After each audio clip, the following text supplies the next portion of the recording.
সবাইকে স্বাগতম আবার ছোট্ট একটা মিনি ব্লগে।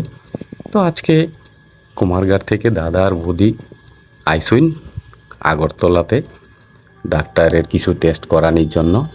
তো সেই সুবাদে আমার সাথেও দেখা হয়ে গেছে, সঙ্গে বেনুদাও আছেন। তো আমাকে সঙ্গে নিয়ে গেল দাদা আর বৌদি সেই টেস্ট করাইতে। তো আমরা গাড়িতে বসে গেলাম। অনেক দিন পর দাদা আর বৌদির সাথে দেখা। আমরা কুমারঘাটে অনেক বছর ছিলাম দাদা বৌদির সেই বাড়িতেই, এবং সেই স্মৃতিগুলো আবার মনে পড়ে গেল। তো একসাথে আবার গাড়িতে বসে আমরা চলে গেলাম টেস্ট করানির। তো আপনাদের সঙ্গে একটু শেয়ারে চলে আসলাম। তো টেস্ট করানির পরে আমরা আবার চলে আসলাম সেই বাড়ির উদ্দেশ্যে। তো গাড়িতে বসে একটু পানুন খাচ্ছিলাম। দাদা তো পান খানির মাস্টার, দাদা পান খাবে। তো তারপর অজিতদার সাথে আমরা দেখা করলাম, এবং দাদা আর বৌদিও অজিতদার সাথে দেখা করলো। অজিতদার দোকানে বিজি আছেন, অজিতদার দোকান এইটা।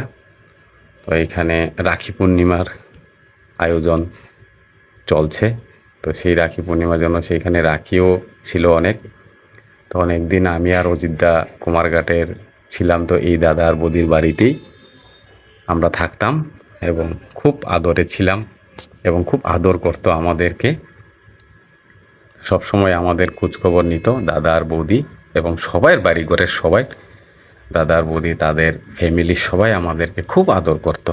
তো আমরা সেইভাবে কাটিয়েছিলাম কুমারঘাট।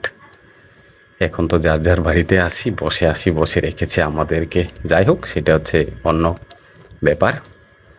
তো তারপর দাদা আর বৌদি আবার বিকালের টেস্ট করানোর জন্য আবার আগরতলায় আসবেন। তো এখন এইটা হচ্ছে দাদার গাড়ি, বেনুদা চালায় গাড়িটা।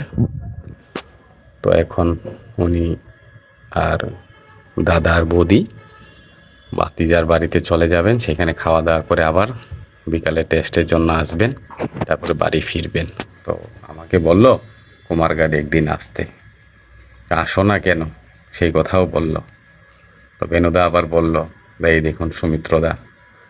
তো আবার বলছে আমাকে যেতে, কিন্তু যেতে পারছি না, কারণ আমারও কাজ আছে, হঠাৎ করে তো যেতে পারবো না। তো তার জন্য আবার বলল কুমারঘাট আসতে। তো আমি কথা দিলাম ঠিক আছে আসবো। বেনুদা আবার কথা বলে গেল আমাকে কুমারঘাট কিন্তু অবশ্যই আসবে বলে।